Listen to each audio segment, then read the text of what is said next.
वो जमीन नहीं बल्कि जलता हुआ कोयला है।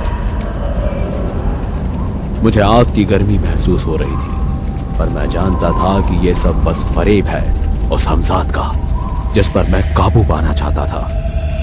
वो 3 घंटे मेरे लिए दोज़ख की आग की तरह थे। जैसे तैसे मैंने अमल पूरा किया और मेरा कमरा पहले जैसा हो गया। आज मुझे कोई रोटी नहीं पहुंचानी थी। मैं डरते डरते कमरे में सो गया। लगभग 1 घंटा बीता और मेरी अचानक आंख खुल गई। मेरे सामने कोई साया था।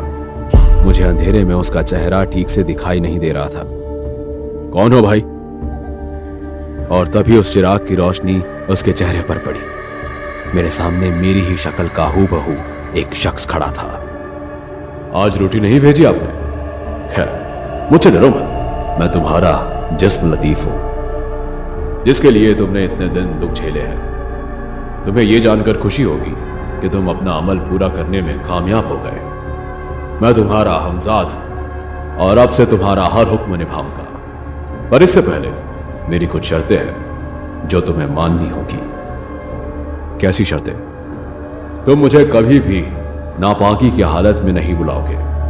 अगर तुमने कभी मुझे नापाकी में बुलाया तो मैं नहीं आ पाऊंगा। कि हमजाद एक रूह होती है और रूह पाक होती है। इसके अलावा एक और सवाल, मैं कितने समय तक तुम्हारा गुलाम रहूंगा ये तुम्हें अभी बताना होगा। 100 बरस। 100 बरस के बाद मैं तुम्हें आजाद कर दूंगा। और रही बात नापाकी की, तो मैं इस बात का भी ध्यान रखूंगा। मंजूर है, मैं तुम्हारा हर हुक्म पूरा करूंगा। इस वक्त तुम्हें कुछ चाहिए? क्या किसी चीज की जरूरत है? हमजाद के पूछते ही मुझे एकदम अपनी भूख याद आ गई और मैंने जल्दी से कहा, मुझे इस वक्त सख्त भूख लगी है। कहीं से अगर खाना मिल सके तो अच्छा है। जो हुक्म। हमजाद पल भर में गोश्त की देगची ले आया। मैंने महीनों से गोश्त देखा नहीं था और किसी फकीर की तरह मैं उस गोश्त पर झपट पड़ा। मेरे खाने के बाद मैंने उससे पूछा, क्या तुम सबको दिखाई देते हो या सिर्फ मुझे? नहीं, मैं बस अपने मालिक को ही दिखाई और सुनाई देता हूं। हमजाद को हासिल करने के बाद मैं बहुत ज्यादा खुश था। मैंने कुछ ही दिनों में अपनी जिंदगी बदल दी। अब मेरा टूटा फूटा घर एक आलीशान हवेली में बदल गया। मैं लोगों की मदद करने लगा। एक दिन मेरे पास मेरा पुराना एक अजीज दोस्त आया।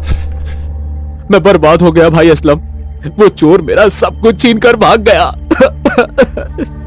फिक्र मत करो हमजाद, जाओ उस चोर को मेरे सामने हाजिर करो। और पल भर में हमजाद चोर को घसीटता हुआ मेरे सामने ले आया।